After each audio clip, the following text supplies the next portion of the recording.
इसलिए उसे मेरे कैबिन में भेज दीजिए। ठीक है सर। बलवंत, बलवंत, ये आओ, इधर आ जाओ। बलवंत, ओ सुरेंद्र, क्यों बुलाया? एक खुशी की बात है। खुशी की बात? क्या थी? कल से छुट्टियां बढ़ गई है। नहीं, मुझे नहीं, तुझे छुट्टी पड़ चुकी है। ये क्या खुशी की बात बता रहा है? हाँ, कल मैं 7 के बाद जाता हूँ।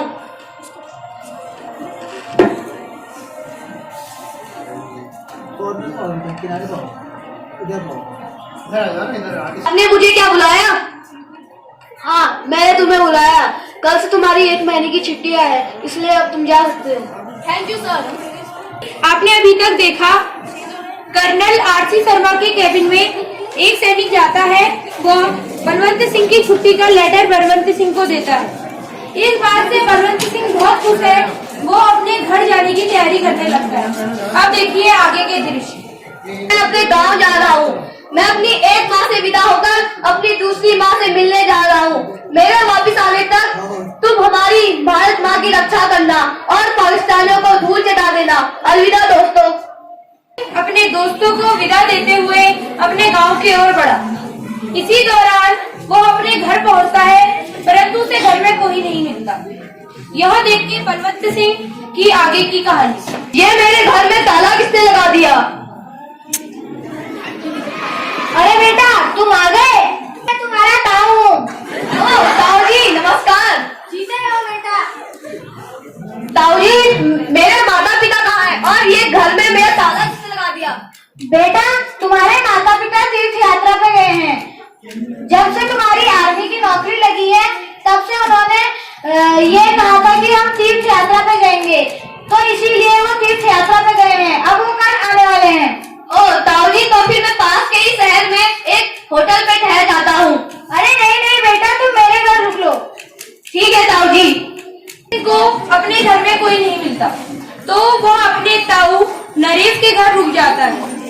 अगले ही दिन सुबह की खाना खाने के पश्चात जब बलवंत हाथ धो के बाहर को निकलता है, तो उसे एक पोस्टमैन नजर आता है। अब देखिए आगे के दृश्य। चीजें मिलना था। अच्छा, आप 1 मिनट रुको, मैं उन्हें बुलाता हूँ। अरे बलवंत बेटा, तुमको मिल रहा है। कौन आया ताऊ जी? अरे सुरेंद्र, तुम कैसे आना हुआ? पाकिस्तानियों ने हम पर हमला कर दिया है, जिसके कारण कर्नल साहब ने तुम्हें बुलाया है। ओह, उन पाकिस्तानियों की इतनी हिम्मत कि हमसे लड़ने चले हैं। मैं अभी आऊंगा। ताऊ जी, मुझे अपने देश की रक्षा के लिए अभी जाना होगा।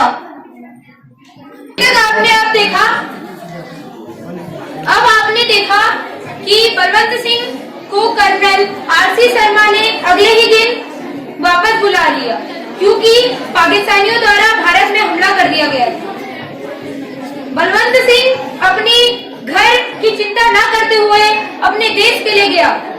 इसी प्रकार भारत का प्रत्येक सैनिक अपने देश के लिए बलिदान देने को 24 घंटे तैयार रहता है। अब देखिए जब बलवंत सिंह अपने सैन्य अड्डे में वापस पहुंचता है और दूसरी तरफ भारतीय सेना का सेटअप है। अब देखिए आगे की तस्वीरें। हमारे सारे कैंप तोड़ डाले, अब हमें उन्हें मुंह तोड़ जवाब देना होगा।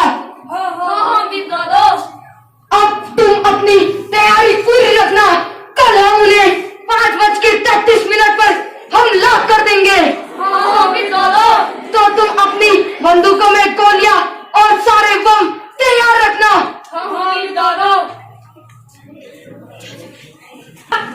कि पाकिस्तानी अपना षड्यंत्र बना रहे थे, वो उसी दौरान गांव के आम निवासी विशाल सिंह ने उनके इस षड्यंत्र को सुन लिया। इसके बाद विशाल सिंह अपने कर्तव्यों का पालन करते हुए अपने देश के लिए आरसी शर्मा के कैबिन में पहुंचता है। भारत माता पर हमला करने की साजिश करते हुए देखा है। वो कल सुबह 5:35 पर भारत पर हमला करने वाले हैं। थैंक यू ये जानकारी देने की। बात पता चली तो आरसी शर्मा ने तुरंत अपने जवानों को अपने कैबिन में बुलाया वो उनसे एक बैठक की। पाकिस्तानी कल सुबह 5:35 पर हम पे हमला करने वाले हैं, इसलिए तुम अपनी ट्रेनिंग शुरू कर दो। कल सुबह हम तैयार होकर उन पे हमला करेंगे। शर्मा समेत भारत के सभी सैनिक युद्ध के लिए तैयार हो जाते हैं। उन्हें पता था कि कल की सुबह युद्ध होने वाला है, वो हमें उसमें लड़ना है। भारत की सेना इसके पश्चात अपनी युद्ध की तैयारियों में लग जाती है। आइए एक नजर सैनिकों के परिश्रम पर भी डालते हैं।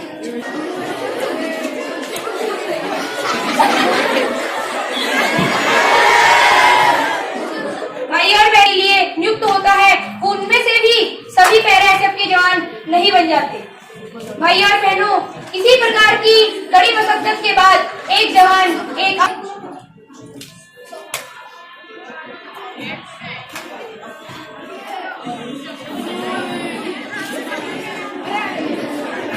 इसके बाद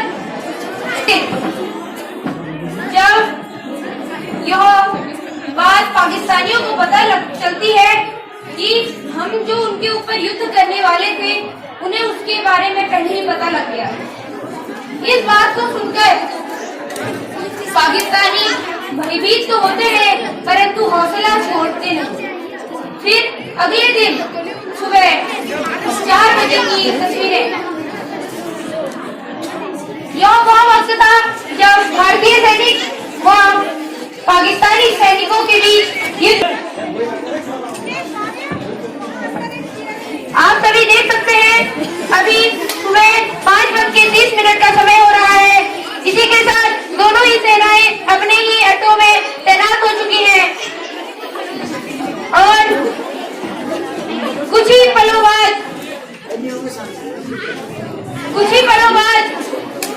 कभी भी, और ये क्या युद्ध प्रारंभ हो गया है। आप उधर में देख सकते हैं भारतीय सेना के वीर सपूत अपना पराक्रम दिखा रहे हैं। वह दूसरी तरफ भारत के 2 सैनिक व पाकिस्तान का एक सपूत मर चुका है और ये अंतिम में भारत के दो व पाकिस्तान का एक सैनिक बचता है। और ये क्या, भारतीय सेना के एक सिपाही ने अपना बलिदान दे दिया और ये भारत का वीर सपूत। इसी प्रकार इस युद्ध में भारत की विजय होती है। वो भारतीय सैनिक जगहों में तिरंगा गाड़ते हैं।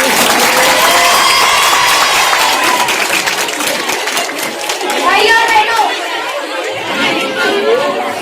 आप अनुमान लगा सकते हैं यह नकली युद्ध में आपको इतना वो हो गया है। जब असली युद्ध सेनाओं में होता होगा, सैनिकों के मन में कितना जोश भर जाता होगा। भाइयों और बहनों, आइए अपने देश